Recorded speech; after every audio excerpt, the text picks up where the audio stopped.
Tight quads and hip flexors can cause back pain, hip pain, knee pain. So it's really important to release them, and this exercise, following exercise, will relieve the unwanted tension, tightness, and even reduce pain. Hi, my name is Markus. I'm a licensed physical therapist from Finland.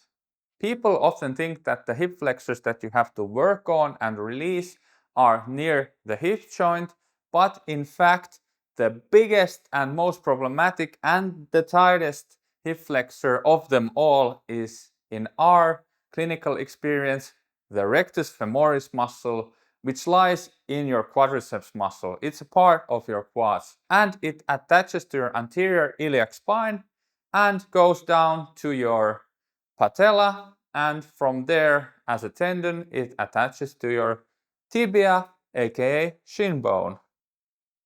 Because of the iliac attachment, it twists your pelvis forward, causing your back to arch excessively. Also, because of the shin bone and patella attachment, it causes it causes shear and strain to your patella, and it pulls it up towards your hip. So this causes unnecessary strain to the attachment points. Before we go into the quick fix exercise, I want to go briefly over the long-term solution, how to fix this once and for all. So stay calm and listen carefully, because this is really important. First, you need to activate and strengthen other hip flexors, and mainly the deep hip flexors. So I'm talking about the iliacus muscle and also the psoas muscle and some of the adductor muscles that are near your thigh medially that do hip flexing. So this reduces the workload of your rectus femoris muscle. Second, if the situation is bad, a daily dose of stretching is needed to resolve the tightness and the pain. Also, exercising vastus medialis muscle, which is the inner part of your quadriceps muscle, might reduce the strain on your knee and glide the patella in a nice smooth movement and keeps it in check. And after these steps are done, you might as well start to exercise the rectus femoris muscle with heavy eccentric exercises with full range of motion. This gives it more capacity, so it doesn't get as tight from normal exercising, normal everyday stunts, and also gives it more mobility. Now, if the situation is really critical, then the next exercise that we will show you will give you salvation. So first you will need a foam roller. If the CEO of foam roller is watching, contact us. We have ideas. All right.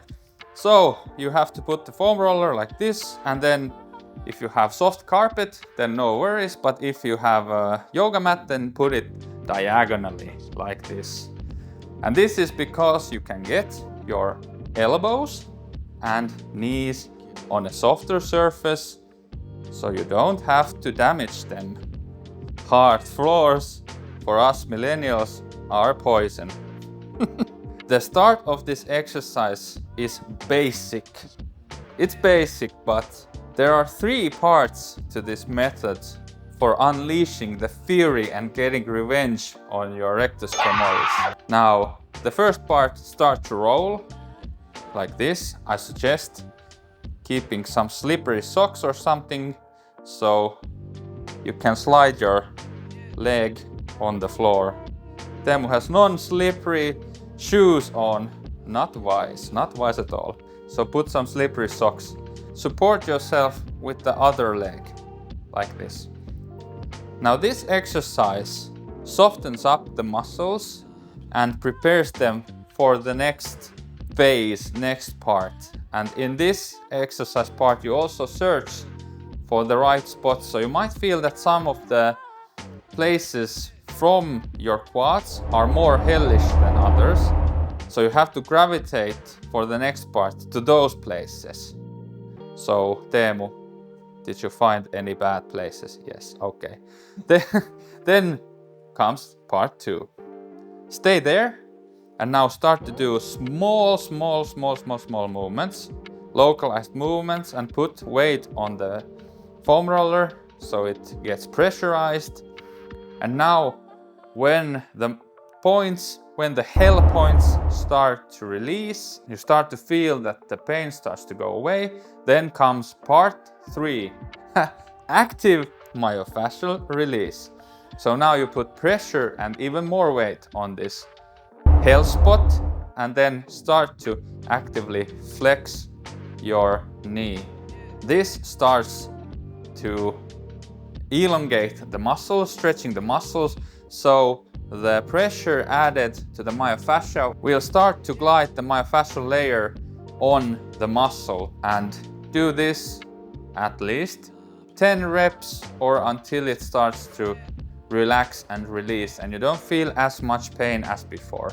If you cannot get to the point where it's pain-free, then just go on to another spot and start to do the small rubbing, massaging motion, and then continue on to this myofascial release part. After this exercise, when you have gone through all of the hell points, the metabolism, the blood flow to the region grows immensely, and this also relaxes the muscle.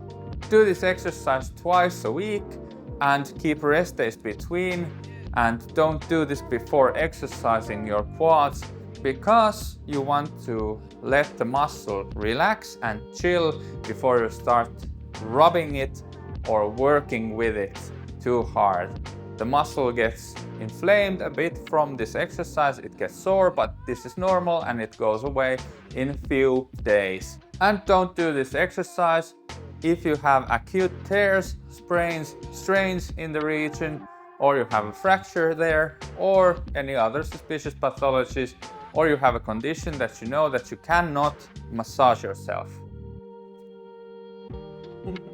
If you want to learn how you can stretch this muscle properly without damaging your back, your knee, your hips, check out that video up there. It's for you, and we will see you. Yeah, bye.